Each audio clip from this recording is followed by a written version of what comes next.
बिस्मिल्लाहिर्रहमानिर्रहीम। अस्सलाम वालेकुम। आप देख रहे हैं हमारा यूट्यूब चैनल। मैं हूं मलिक अब्दुर्रहमान। नाज़रीन, इस्लामाबाद से आज एक अहम तरीन खबर ये आ रही है कि साइफ़र केस के अंदर इमरान खान साहब के ऊपर और शाह महमूद कुरैशी के ऊपर फ़र्द जुर्म आयद कर दी गई है।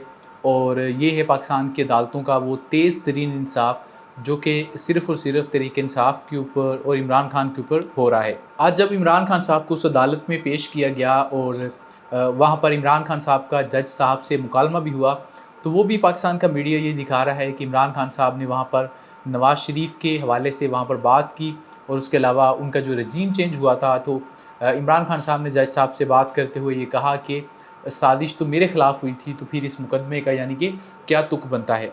लेकिन साइफ़र केस के अंदर इमरान खान साहब जो है वो बड़ा ही वाज़ेह तौर पर ये बात कर चुके हैं कि ये जितने भी केसेस हैं इनका ओपन ट्रायल होना चाहिए।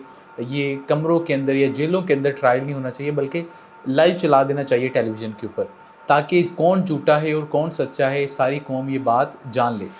इसके अलावा अगर हम ये बात करें कि इमरान खान के जो बाकी केसेस हैं, तो वो इस्लामाबाद हाई कोर्ट के अंदर है और जस्टिस आमिर फ़ारूक साहब उनको जो है वो लटका कर बैठे हुए हैं। उन्होंने उसके ऊपर कोई फ़ैसला नहीं देना। और साइफ़र केस जिस तरफ जा रहा है, ये मैं आपको आज बात बता रहा हूँ कि अगले 1 महीने के अंदर अंदर इस बात की उम्मीद है कि इमरान खान को इस केस के अंदर भी सज़ा सुना दी जाएगी। और जो मैक्सिमम सज़ा होगी इस केस के अंदर वो मिलेगी। जिस तरीके से तोशाखाना के अंदर थी कि 3 साल मैक्सिमम हो सकती थी, वो 3 साल मैक्सिमम दी गई, जुर्माना भी किया गया।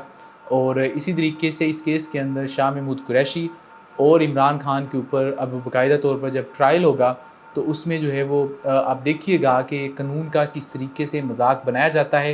इसके अलावा इस केस के अंदर इमरान खान साहब की पार्टी के आज़म खान साहब और अमेरिका में साबिक़ पाकिस्तानी सफ़ीर असद मजीद खान साहब जो हैं वो इस केस के अंदर इमरान खान के ख़िलाफ़ गवाह हैं।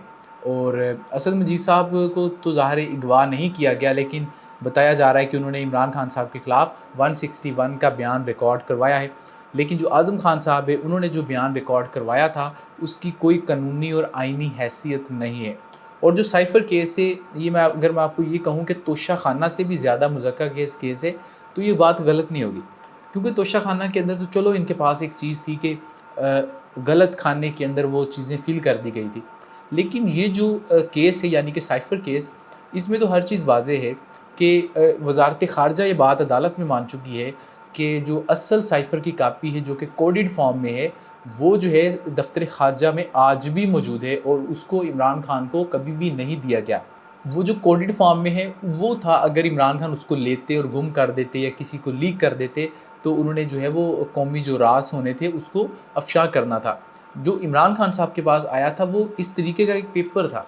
ये जैसे एक पेपर है, इसके ऊपर जो कोडेड फ़ॉर्म में सारा कुछ लिखा था उसको उन्होंने इंग्लिश के अंदर आसान अल्फाज में लिख दिया था। तो ये कोई सीक्रेट नहीं था।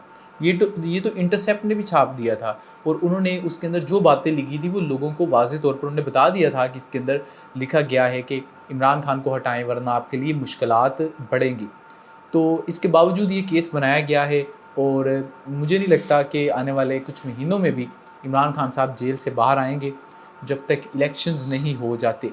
और अगर इलेक्शन वाले दिन लोगों की गैरत जाग गई और लोग बड़ी तादाद में बाहर निकलें और तहरीक इंसाफ के उम्मीदवारान को वोट डालें, तो इनका सारा का सारा जो प्लान है वो चौपट हो जाएगा। लेकिन कम से कम अब तक ये बात नहीं दिख रही कि इस्टेब्लिशमेंट और इमरान खान के दरमियान कुछ समझौता हो रहा है या आने वाले वक्त में हो सकता है।